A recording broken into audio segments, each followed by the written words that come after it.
우리를 주께서 하나님의 백성으로 부르셔서 주의 백성으로서 이 땅을 살아가게 하여 주시니 감사드립니다. 명절 중에도 우리가 주의 백성임을 잊지 않고 주의 백성답게 살아갈 수 있도록 은혜 내리고 주옵소서. 하나님을 경외하고 가족들을 사랑하며 살아갈 수 있도록 우리의 심령을 성령으로 충만케 하여 주옵소서. 걸어가신 예수님 이름으로 기도드립니다. 아멘. 찬송가 595장입니다. 찬송가 595장입니다.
느헤미야 6장 1절부터 3절 말씀입니다. 느헤미야 6장 1절부터 3절입니다.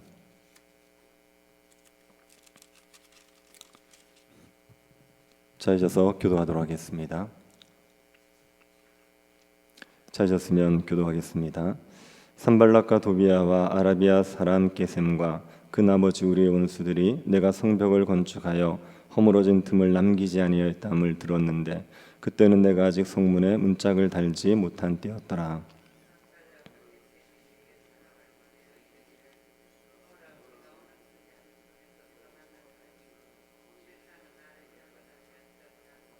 같이 보겠습니다. 내가 곧 그들에게 사자들을 보내어 이르기를 내가 이제 큰 역사를 하니 내려가지 못하겠노라. 어찌하여 역사를 중지하게 하고 너희에게로 내려가겠느냐 하며. 아멘. 금적금왕이라는 말이 있습니다. 적을 잡으려면 왕을 먼저 잡으라는 말입니다. 손자병법에서는 금적금왕을 공전계에 속한 것으로 보고 있습니다. 공전계라는 것은 나를 알고 상대를 잘 할 때 사용할 수 있는 병법입니다. 적의 전력을 알고 우두머리를 알게 되면은 그러면 다른 병사들 죽이면서 힘 빼지 말고 적의 왕을 먼저 잡으면 전쟁에서 이길 수 있다는 방법이 금적금왕입니다. 아람이 아합과 싸울 때 이 병법을 썼습니다. 아합이 길르앗라못을 빼앗기 위해서 유다 왕 여호사밧과 함께 아람과 전쟁을 했었죠. 이때 아람 왕은 병거를 모는 지휘관 30명에게 명령을 내립니다. 작은 자나 큰 자나 더불어 싸우지 말고 오직 이스라엘 왕만 잡으라고 했습니다. 금적금왕의 병법을 쓴 겁니다. 적을 상대할 때 왕을 잡으면 이긴다. 이것은 상식이지요. 지휘관이 없는 부대는 오합지졸이 될 수밖에 없습니다. 그러니 지휘관이 어디 있는지 안다면 그 지휘관을 집중적으로 공격해서 잡으면 전쟁에서 이기는 겁니다. 느헤미야를 대적했던 사람들도 이 방법을 사용했습니다. 대적들은 유다 백성들을 조롱해서 성벽 재건 공사를 멈추게 하려고 했습니다. 하지만 실패를 했지요. 그러자 기습 공격을 해서 성벽 제공 공사를 멈추려고 했습니다. 그 방법도 실패를 했습니다. 성벽 제공 공사는 거의 마무리되어 가고 있는데 성벽 제공 공사를 막을 방법이 없습니다. 그래서 대적들이 느헤미야를 공격하기로 합니다. 느헤미야에게 해를 가해서 성벽 제공 공사를 막 하지 못하도록 막으려고 했던 겁니다. 그래서 대적들이 세 가지 방법으로 느헤미야를 공격합니다. 그 중에 첫 번째 방법이 오늘 살펴보는 방법입니다. 그 첫 번째 방법은 암살을 하는 겁니다. 느헤미야가 성벽에 허물어진 틈을 모두 메우고 성문짝 다는 것만을 남겨놓은 상태입니다. 느헤미야의 성벽 제공 공사는 성벽이 없는데 새로 쌓는 공사가 아니었습니다. 성벽에 허물어진 것을 보수하는 공사였습니다. 그래서 공사 기간이 그렇게 오래 걸리지 않은 겁니다. 느헤미야가 허물어진 부분들을 다 보수해서 이제 성벽을 거의 다 쌓았습니다. 남은 것은 성문입니다. 성문만 남았기 때문에 공사가 거의 다 끝나가는 상황입니다. 이때 산발락과 도비야, 게셈 그리고 나머지 원수들이 느헤미야에게 사람을 보냅니다. 오노 평지라는 곳에서 회담을 하자고 제안을 한 겁니다. 오노 평지는 예루살렘에서 북쪽으로 약 32km 떨어져 있습니다. 이 오노 평지는 유다와 사마리아 지역의 접경지에 있습니다. 산발랏은 사마리아 총독으로 추정이 됩니다. 느헤미야는 유다의 총독입니다. 그래서 유다와 사마리아의 접경지인 오노 평지에서 만나서 회담을 하자 이렇게 제안을 했습니다. 회담의 내용이 무엇인지는 말하지 않았습니다. 긴히 의논할 일이 있다고만 했지요. 그런데 실제 목적은 느헤미야를 해치려고 하는 겁니다. 이 방법 저 방법 써도 되지 않으니까 느헤미야를 제거해서 성벽 공사를 막으려고 하는 겁니다. 그런데 대적들은 마치 중요한 회의가 있는 것처럼 지도자 간의 회담을 제안한 겁니다. 느헤미야는 이 대적들의 음모를 몰랐습니다. 느헤미야가 페르시아에서 파견된 총독 아닙니까? 만약에 느헤미야를 해친다면 페르시아의 왕에게 대적을 하는 겁니다.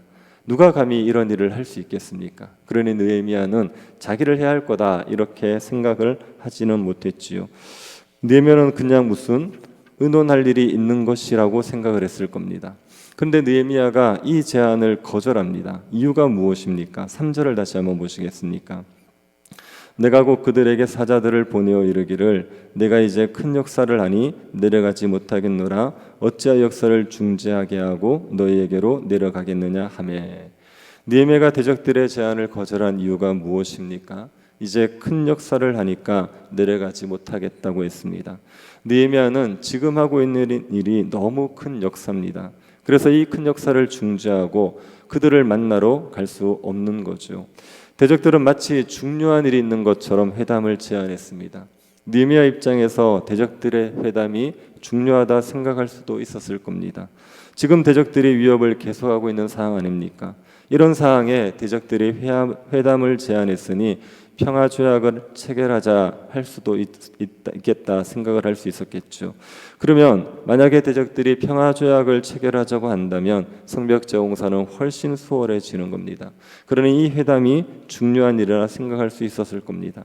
하지만 느헤미야 입장에서는 성벽 재건 공사보다 중요한 일은 없습니다. 이제 성벽 재공사가 얼마 남지 않았습니다. 성문짝만 달면 됩니다. 그런데 오노 평지까지 갔다 오려면 성벽 재건 공사 현장을 떠나야 됩니다. 느헤미야가 그렇게 하고 싶지 않은 겁니다.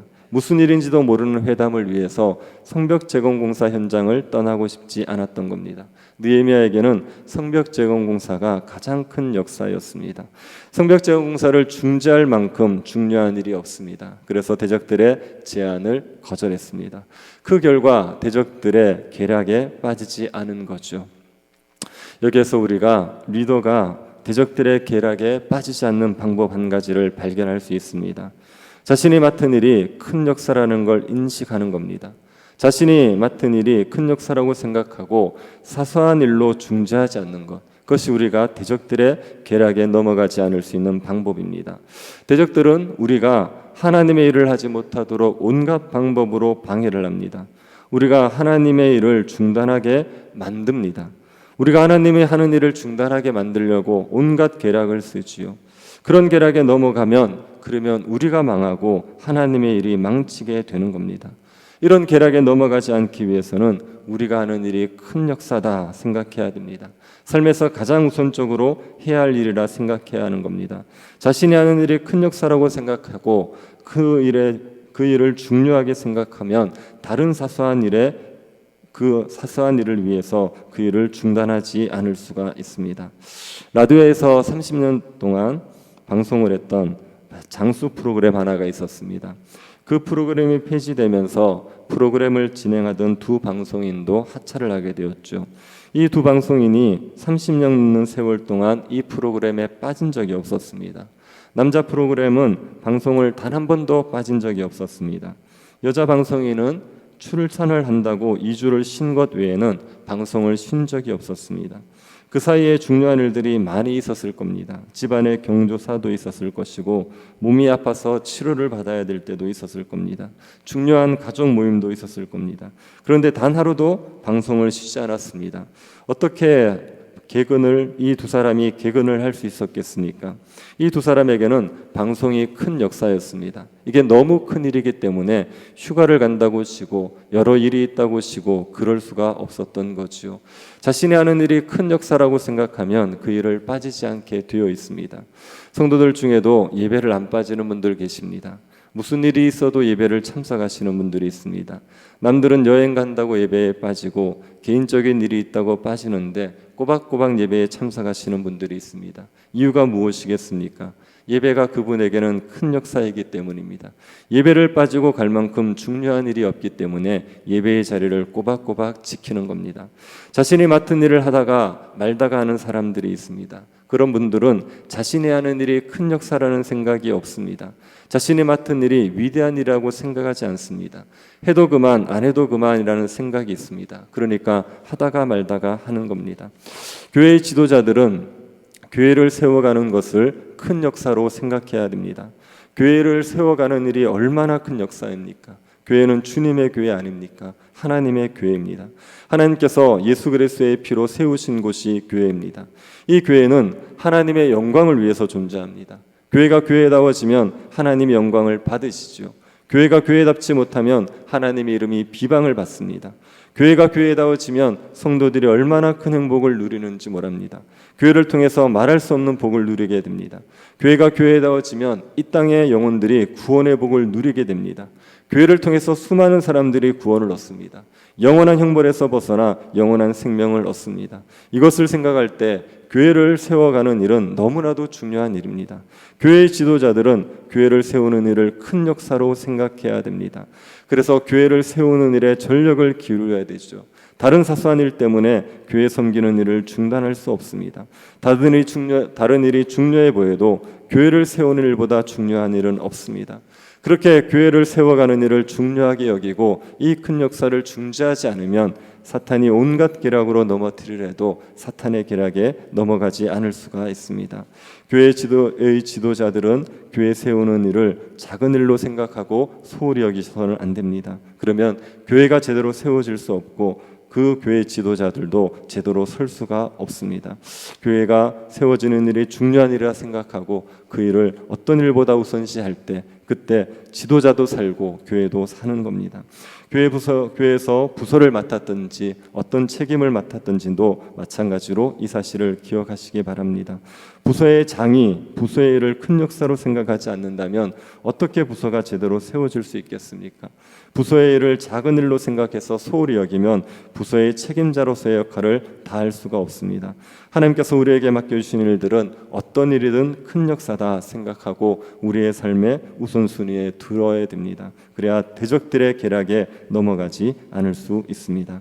하나님께서 맡겨주신 일을 큰 역사로 생각해서 충성스럽게 감당함으로 말미암아 대적들의 계략에 넘어가지 않는 지혜로운 주의 백성들 될 수 있기를 바랍니다. 그리고 하나님께서 맡겨주신 일들로 하나님께 영광을 돌리는 복된 백성들 될 수 있도록 복된 백성들 될 수 있기를 간절히 바랍니다. 자비하신 하나님, 우리에게 귀한 일들을 맡겨주시니 감사드립니다. 하나님께서 우리에게 맡겨주신 일들을 큰 역사로 생각하게 하여 주옵소서. 우리의 삶의 우선순위에 두고 작은 일로 소홀히 하지 않도록 은혜를 베풀어 주시고 대적들의 계략에 넘어가지 않도록 은혜를 내리워 주옵소서. 걸어가신 예수님 이름으로 기도드립니다. 아멘. 하늘에 계신 우리 아버지여, 이름이 거룩히 여김을 받으시오며 나라의 임하옵시며 뜻이 하늘에서 이룬 것 같이 땅에서도 이루어지이다. 오늘날 우리에게 일용할 양식을 주옵시고 우리가 우리에게 죄 지은 자를 사하여 준 것 같이 우리 죄를 사하여 주옵시고 우리를 시험에 들게 하시 마옵시고 다만 악에서 구하옵소서. 대개 나라와 권세와 영광이 아버지께 영원히 있사옵나이다. 아멘. 교회 지도자들을 위해서 기도해 주십시오. 맡겨주신 일들을 충성스럽게 감당할 수 있게 해달라고 기도해 주시고, 오늘 또 예배를 위해서도 기도해 주시고, 병중에 있는 성도들 위해서 기도하실 때 우리 안희솜 집사님의 아들 도광준 씨 잘 회복될 수 있도록 기도해 주시기 바랍니다. 그리고 개인적으로 기도하시고 돌아가시기 바랍니다.